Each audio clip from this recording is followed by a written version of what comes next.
The STEM Society.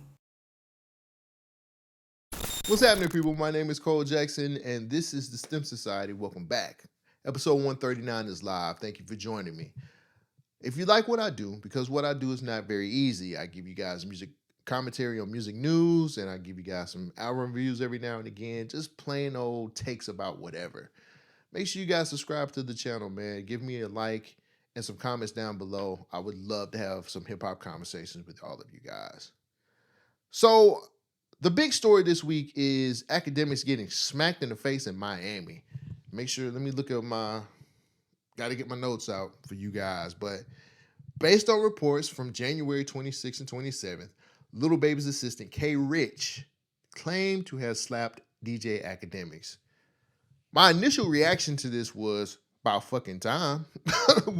This man has been running reckless for so long. People have been chasing after him for a while. It's like, he running from bill collectors.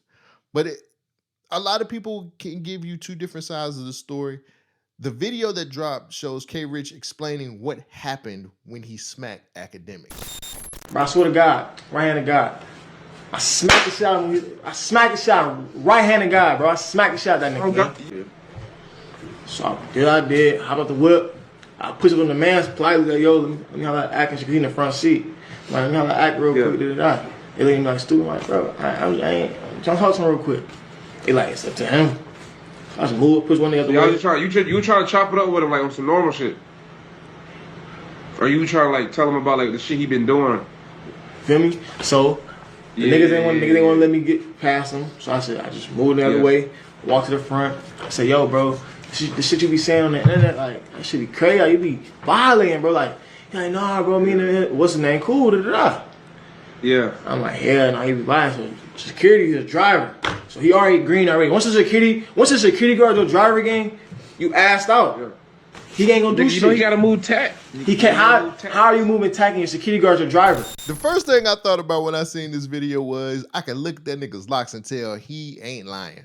That nigga looked like he would slap somebody. He just looked like the type, bro. I'm sorry, you fit the description. Let's go ahead and eliminate all doubt right now. They smacked him up really, really bad, something terrible. I'm not surprised at any of this stuff.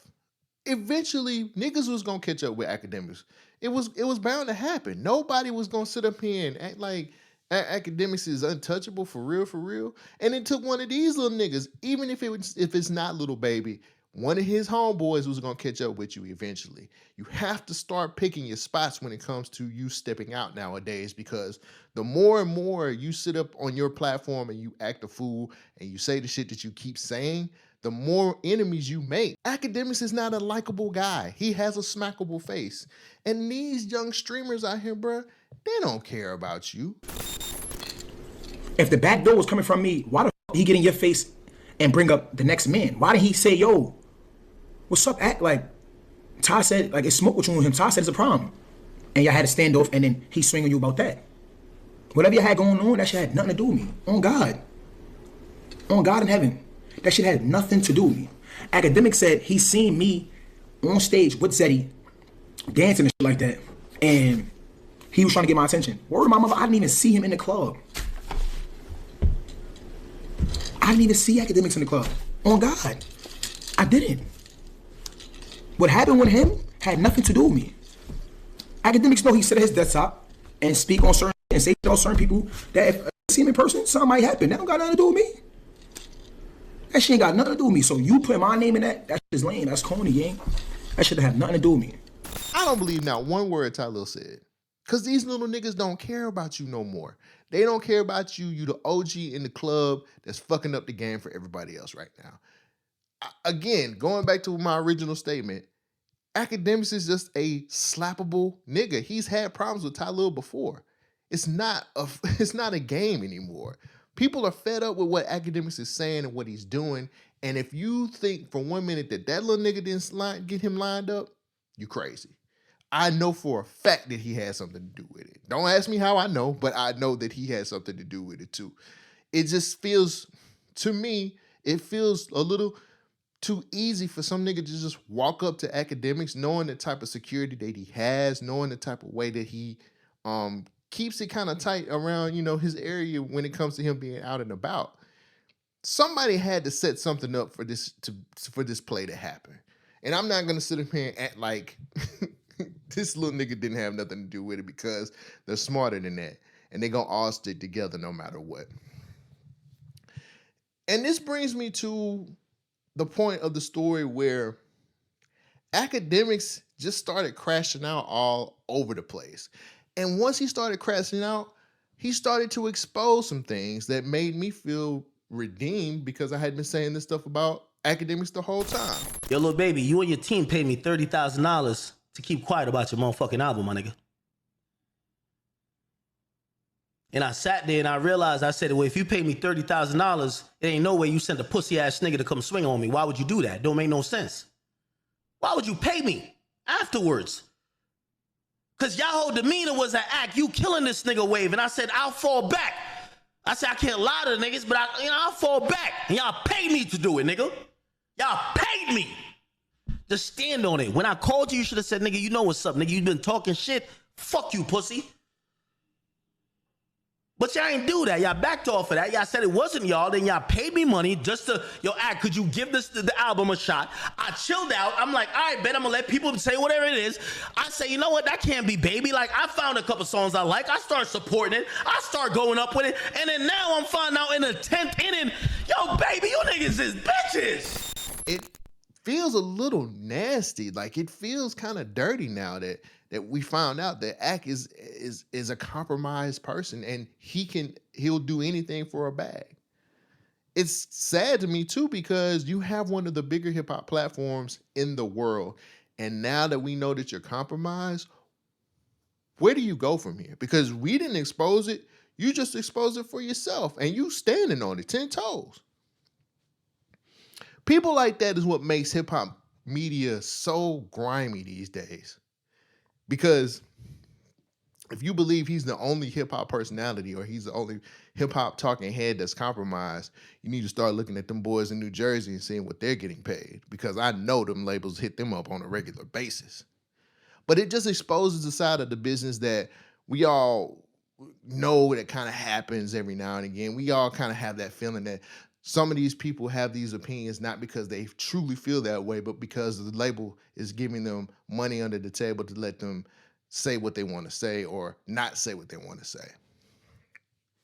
This whole event with Akademiks getting smacked in the face is just exposing so much of what really goes on behind the scenes, especially when it comes to a hip-hop personality or a hip-hop talking head and an artist who feels a little bit too untouchable, or they feel like they're emotional when it comes to certain things. Now, don't get me wrong, I feel like Lil Baby has every right to be upset with Akademiks, because Akademiks has taken personal jabs at this man. Akademiks has definitely sat up here and dogged this man's music out. He's gone to the extreme with Lil Baby at times, where it just feels like, man, this nigga really won't let up on him. For what reason, I still don't really know. This incident says more about Akademiks than it does Lil Baby. And it says a lot more about hip-hop media than anything else. Akademiks being compromised is just another black eye on hip-hop media as a whole. We're never going to get to a point where we get the major checks because of niggas like him or other platforms that seem to just, that are easily bought and are easily being able to be compromised to give takes or take away takes that nobody really fucks with.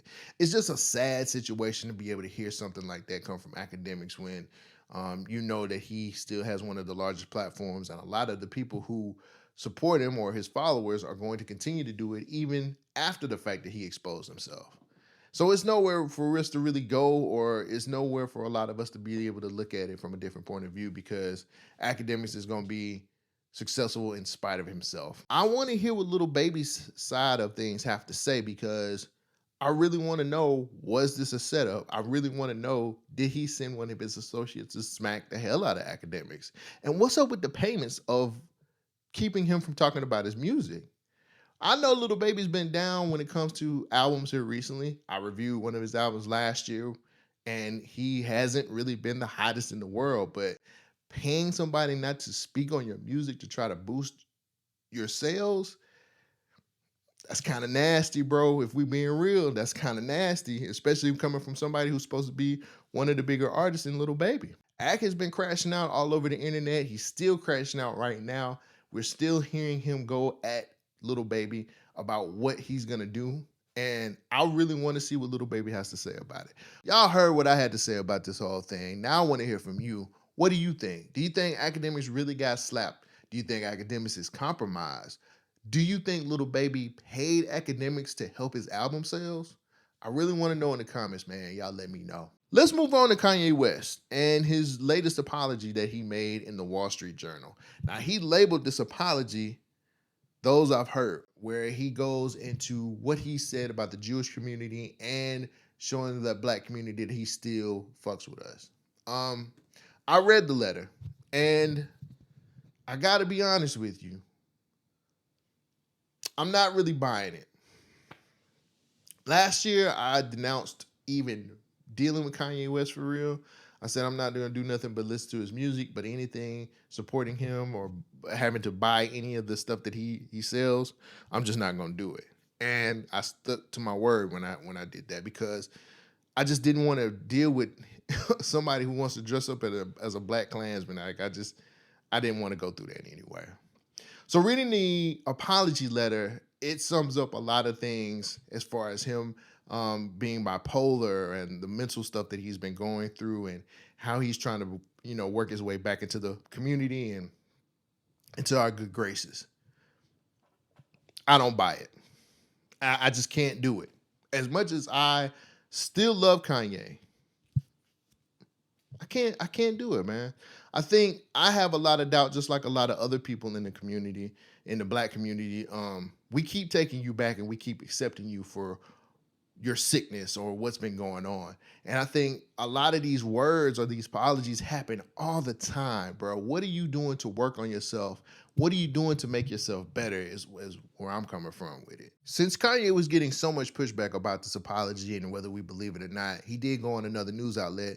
He had a couple of things he wanted to say to people, reaffirming that we should still believe in him. Kanye starts off by saying, "This for me is evidenced by the letter. Isn't about reviving my commerciality.